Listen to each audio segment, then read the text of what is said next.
Hello everyone. कल हमने देखा था कि एक इंडिविजुअल रेजिडेंट कब बनता है। आज हम इस सीरीज़ को आगे बढ़ाएंगे।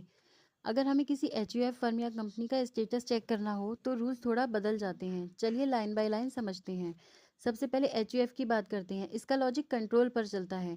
देखो कि एचयूएफ का कंट्रोल एंड मैनेजमेंट कहाँ से हो रहा है। अगर कंट्रोल होली या पार्टली इंडिया से है तो एचयूएफ रेजिडेंट है। अगर एचयूएफ रेजिडेंट है तो हमें चेक करना पड़ेगा कि वो ऑर्डिनरीली रेजिडेंट है या नॉन ऑर्डिनरीली रेजिडेंट है। यहाँ पूरा दारोमदार कर्ता पर होता है।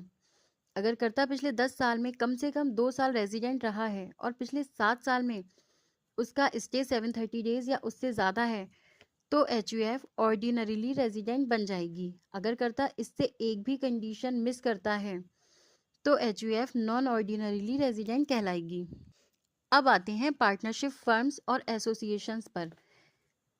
इनका रूल्स इंडिविजुअल्स या एचयूएफ से काफ़ी सिंपल है, क्योंकि यहाँ पर ऑर्डिनरीली रेजिडेंट या नॉन ऑर्डिनरीली रेजिडेंट का कोई कॉन्सेप्ट नहीं होता। सिर्फ एक ही चीज़ देखनी है, कंट्रोल एंड मैनेजमेंट। अगर कंट्रोल थोड़ा सा भी इंडिया में है तो फर्म रेजिडेंट है।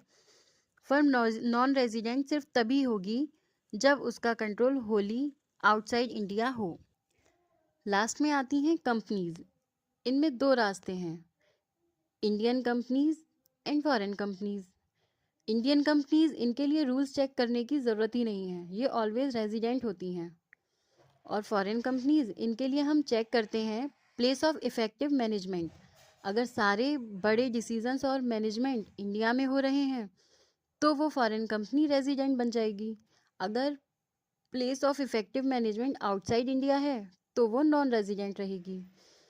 तो समरी ये है, इंडिविजुअल्स के लिए हम डेज गिनते हैं, एचयूएफ और फर्म के लिए कंट्रोल देखते हैं और कंपनीज के लिए प्लेस ऑफ इफेक्टिव मैनेजमेंट देखते हैं।